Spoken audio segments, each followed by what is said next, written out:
iTunes has never been exactly the best media player on Windows. It's a little slow, it's a little bloated, its interface leaves a little bit to be desired, and it just doesn't have all of the advanced features that power users might want from a music program. But if you have iOS devices, it can be hard to quit. The solution is MediaMonkey. MediaMonkey is an advanced music program that's pretty lightweight, can handle huge libraries, and syncs iOS devices like a champ. When you first start it up, you'll be greeted with a wizard that asks you where your media is. It's really easy to migrate all of your iTunes music. Just scroll down to your music folder and select everything in the iTunes media folder.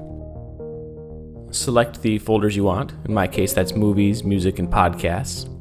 And select the iTunes media folder and choose Scan at Startup. You can also choose to scan continuously if you like.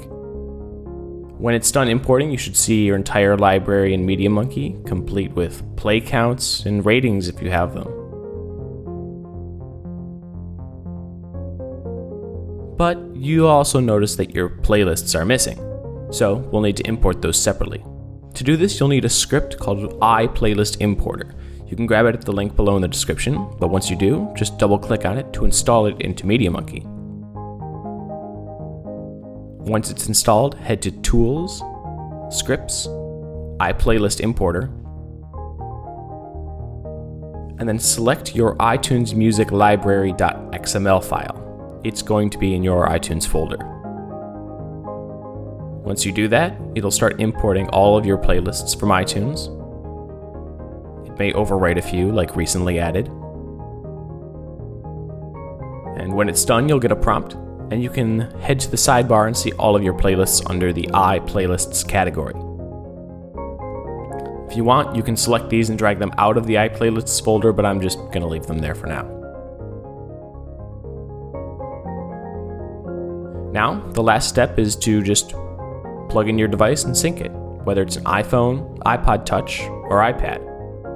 Stick it in, and you'll see it show up in the left-hand sidebar. Click on it, you'll see I'm using an iPod Touch here. Then click the Auto Sync List tab. This is where you select what music you want to sync. You can select music by artist, album, genre, rating, things like that. Or, and this is what I'm going to do, you can just select certain playlists.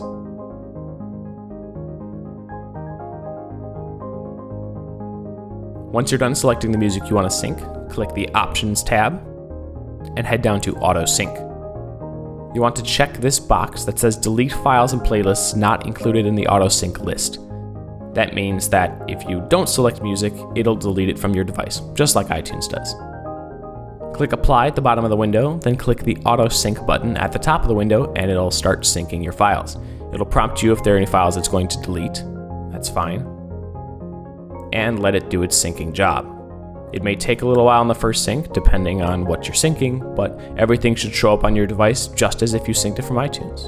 You'll need to keep iTunes installed for this to work, so you can't uninstall it completely, but you won't have to use it to listen to your music or sync it to your device. So what about apps and other stuff? Well, if you have documents you need to send to an app, you can drag them right over with a program like iFunbox. It's faster and a lot easier than using iTunes.